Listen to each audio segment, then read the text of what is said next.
కూడా డాక్టర్ కావాలని చెప్తున్నా. సేవ నువ్వు 10 రూపాయలు తిన్నా పర్వాలేదు, ఒక మనిషిని దక్కించుడే గొప్పతనం. అయితే ఇప్పుడు ఆ కష్టం అమ్మ ఇతరులకు రావాలి. అమ్మాయి గారు ఒక మాట చెప్పండి, మీరు హనుమాన్ భక్తుడు కదా, హనుమాన్ భక్తుడు అయింది మీరు, అంటే హనుమంతుడికి నిష్టగా అన్ని చేసుకుంటూ మరి వచ్చేటోళ్ళు అందరూ అన్ని మతాల వాళ్ళు వస్తారా మీ గుడికి? హిందువులు మాత్రమే వస్తారా? లేదమ్మా, అన్ని మతాల వాళ్ళు వస్తారు. అన్నముకు మతంతో సంబంధం అమ్మా.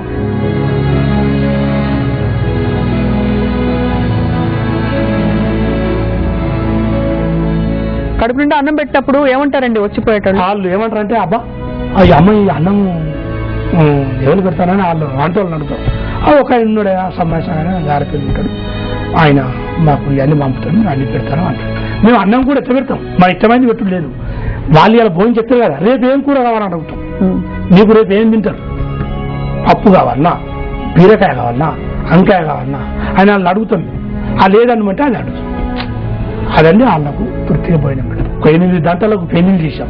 పెళ్లిళ్ళు కూడా చేస్తాం. మట్టలు మంగళసూత్రాలు, ఆ బట్టలు అప్పటికి సరిపోయా, మనిషికో బింద 2 పళ్ళాలు గిలాసులు ఇచ్చి కట్నం కూడా వాళ్ళకి ఇచ్చుడే. ఇప్పుడు ఏమన్నా మీ అసలు పిలిచాం అనుకో, మీరు కొన్న 100-50 ఇచ్చి అంటే వాళ్ళ పేరు ఇస్తే వాళ్ళే పిల్లలకి పిల్లగంటారు.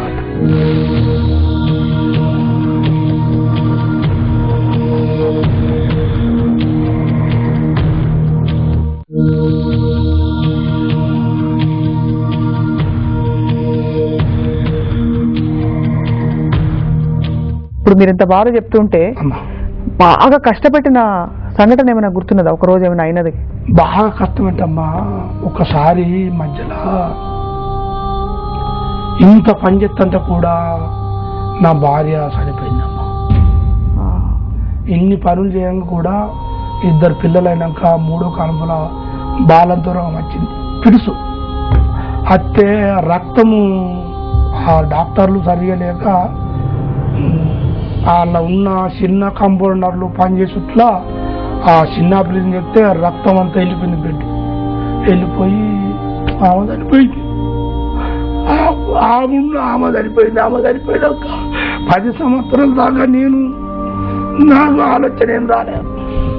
10 సంవత్సరాలు దాకా అట్టనే ఉండిపోయినా, వ్యాపారం లేదు, కొడుకు చిన్నోడు, బిడ్డ చిన్నది, ఎవరు చేస్తారు ఎవరు పోతారు, నేను ఏమైపోతాను అసలు ఈ కథ ఏంది కాదు.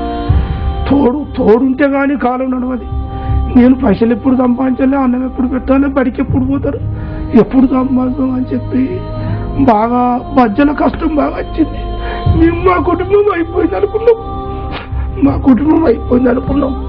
అంతలో భగవంతుడు మళ్ళా మా చుట్టాలు మా బంధువులు స్నేహితులు వచ్చి ఒక అబ్బాయి ఉన్నది అక్కడ అని చెప్పంటే మరి వాళ్ళు మనకిస్తారా, మన దగ్గర ఏం లేదు కదా, మనకి ఇస్తారా అనుకుంటే వాళ్ళకు కూడా ఏం లేదు.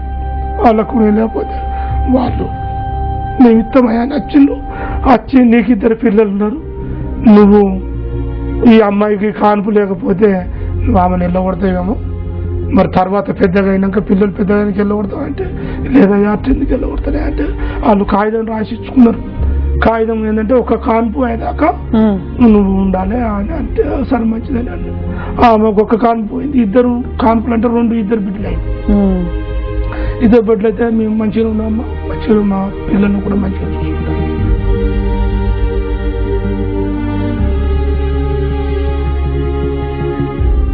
కంటతడి పెట్టించాం, మిమ్మల్ని పిలిచి క్షమించాలి. మీరు ఏడిపోయలేదు, భగవంతుడు ఏడిపించాడు. పుట్టించిన వాడాడే, ఏడిపిస్తున్నాడే, నవ్విస్తున్నాడే, అన్ని చేపిస్తున్నాడు. నీదేమి లేదు నాదేం లేదమ్మా. భగవంతుడు ఎక్కడున్నమ్మా, ఎక్కడా లేడు, ఎక్కడ చూసినా కనబడాడు. నాకు నన్ను అడిగితే మాత్రం మీలాంటి మంచి మనుషుల్లో కనిపిస్తారనిపిస్తుంది. భగవంతుడు అంటే కవర్ ఏరియా లేనట్టుంటాడు. ఇప్పుడు మనం ఫోన్ చేసామనుకో, ఎక్కడైతే టవర్ లేకుంటుంటుందో, కవర్ ఏరియా లేదో అక్కడ ఉంటాడు భగవంతుడు, ఎప్పుడు కవర్ ఏరియా. నేను ఒక పద్యం చదువుతామా, ఆ భగవంతుడు ఎలాగున్నాడు ఎప్పుడు కనబడుతున్నది మీరు పద్యంలో చూడండి. ఈ స్థితి మా గణమాని అంటిమా శేషుండు సిరిసున మోసినాడు, ఆ శేషుండెమా గణమాని అంటిమా కాలకంఠుని చేతి కంకణము, ఆ కాలకంఠుడే మా గణమాని అంటిమా కైలాసగిరివా.